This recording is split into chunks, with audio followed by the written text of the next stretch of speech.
morning! Yan, may ride kami ng GTT going to Marilaki. So, yan, pansin nyo guys, puro scooter yan. Pero dahil wala tayong scooter, gamit natin yung ating Ducati bike. So, good luck, and ride safe sa aming lahat. Surprisingly, hindi gaanong marami yung taong paakyat ng Marilaki kaya medyo maluwag yung traffic. Sa mga ganitong ride guys, madalas ang kasama ko sa convoy ay sila Idol Moto, Toyo Moto, Jack Bautista, tsaka si Moto 16. Palagi din kasi kaming magkakasama sa ride kaya alam na namin yung pacing ng isa't isa.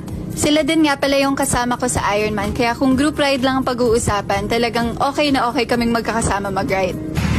Stop over muna guys dito sa may Wiwi Hill. At syempre, inom tayo ng water gamit itong Aqua Plus ni Jack na hiniram ko. Sis, anong, ano ba to? Midnight ba to? Hindi, no?